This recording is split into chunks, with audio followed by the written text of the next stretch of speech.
सदियों के बाद आखिरकार इंतजार खत्म हुआ। एक बार फिर हिंदुस्तान की आस्था मर्यादा पुरुषोत्तम भगवान श्री राम अपनी जन्मभूमि में विराजमान होने जा रहे हैं। देश में इस समय उत्सव का माहौल है और हो भी क्यों ना। आखिरकार 100 करोड़ से भी अधिक हिंदुस्तानी सनातनियों का सपना पूरा जो होने जा रहा है। आपको बता दें कि रामलला की होने जा रही प्राण प्रतिष्ठा से एक और जहां हिंदुस्तान की बहुसंख्यक आबादी मंगल गीत गा रही है, सरकार उत्सव मना रही है, वहीं भारत में तुष्टीकरण के जरिए सत्ता की सीढ़ी चढ़ने की फिराकी सत्तारूढ़ कुछ राजनीतिक दल निमंत्रण मिलने के बाद भी रामलला की प्राण प्रतिष्ठा कार्यक्रम से न सिर्फ किनारा कर रहे हैं, बल्कि भगवान श्री राम के मंदिर निर्माण को ही गलत साबित करने में जुटे हुए हैं। समाजवादी पार्टी भी उन्हीं दलों में शामिल है। ऐसा नहीं कि समाजवादी पार्टी के मौजूदा अध्यक्ष अखिलेश यादव भी राम विरोधी आचरण कर रहे हैं।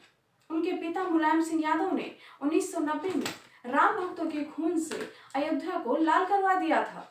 ऐसे में हम कह सकते हैं कि हिंदू धर्म, सनातनी आस्था और राम का विरोध समाजवादी पार्टी के खून में शामिल है। आइए इसी पर हम देखते हैं ये खास रिपोर्ट। अयोध्या में 22 जनवरी को रामलला विराजमान होने जा रहे हैं। पूरा विश्व उस क्षण का बेसब्री से इंतजार कर रहा है, लेकिन रामलला की प्राण प्रतिष्ठा में शामिल होने का अवसर मिलने के बाद भी उत्तर प्रदेश के पूर्व मुख्यमंत्री और समाजवादी पार्टी के अध्यक्ष अखिलेश यादव ने अयोध्या जाने से साफ इनकार कर दिया है। कहा जा रहा है कि मुस्लिमों को खुश करना ही अखिलेश यादव के इस फैसले का मुख्य कारण है, लेकिन यह पहली बार नहीं है जब अखिलेश यादव तुष्टीकरण के लिए अपने धर्म और भगवान का अपमान कर रहे हों, बल्कि सत्ता के भूखे इनके परिवार की यह कहानी बहुत पुरानी है। आपको बता दें, इससे पहले अखिलेश के पिता मुलायम सिंह यादव ने साल 1990 में हिंदू धर्म और सनातन संस्कृति को समाप्त करने के लिए सनातनियों के खून की होली खेली थी। बता दें, साल 1990 में पहली बार भारतीय जनता पार्टी और संघ के नेताओं ने भव्य कार सेवा की शुरुआत की थी। कार सेवा का मकसद अयोध्या में विवादित स्थल पर बने बाबरी मस्जिद पर राम मंदिर निर्माण करना था। तब मुलायम सिंह यादव यूपी के मुख्यमंत्री थे। उन्होंने पहले कार सेवकों को अयोध्या आने दिया और जब कार सेवकों की बड़ी भीड़ अयोध्या पहुंच गई तो उन्होंने निर्दोष निहत्थे कार सेवकों को गोलियों से भुनवा दिया। पूरी अयोध्या राम भक्तों के खून से लाल हो गई।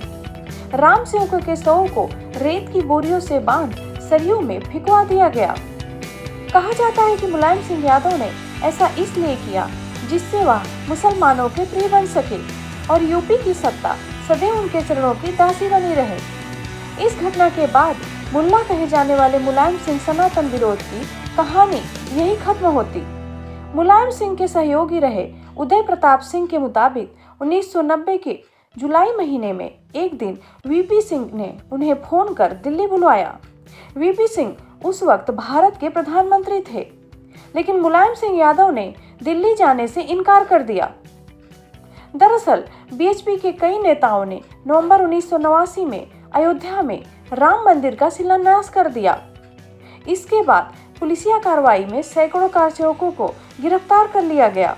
वीपी सिंह चाहते थे कि 1989 में जो कार सेवक अयोध्या में पकड़े गए थे उसे छोड़ दिया जाए, लेकिन मुलायम सिंह यादव उन्हें छोड़ने के पक्षधर नहीं थे, इसलिए उन्होंने प्रधानमंत्री से मुलाकात ही नहीं की।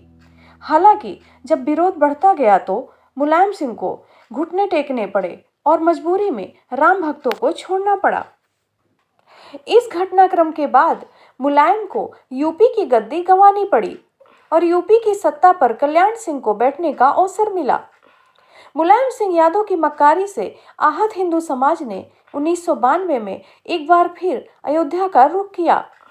इस बार प्रभु की जन्मभूमि पर जबरन विधर्मियों के कब्जे को राम भक्त जमी दोज करने पर आमदा दिखे। यहाँ भी मुलायम सिंह यादव सनातनियों के विरोध में नजर आए। हालांकि तब मुलायम सिंह सत्ता में नहीं थे, लेकिन बाबरी विध्वंस 6 दिसंबर 1992 से 2 दिन पूर्व ही 4 दिसंबर 1992 को मुलायम पार्टी प्रतिनिधियों के साथ राष्ट्रपति शंकर दयाल शर्मा से मिलने दिल्ली गए। मुलायम की मांग थी कि बीजेपी नेताओं के अयोध्या जाने पर रोक लगाया जाए और राज्य की कल्याण सिंह सरकार को तत्काल प्रभाव से भंग किया जाए। हालांकि यह न हो सका और कल्याण सिंह की सरकार जाने के पहले ही राम भक्तों ने लाखों की संख्या में अयोध्या पहुंच राम जन्मभूमि पर 1527 और 28 में बने विवादित ढांचे को ढहा दिया।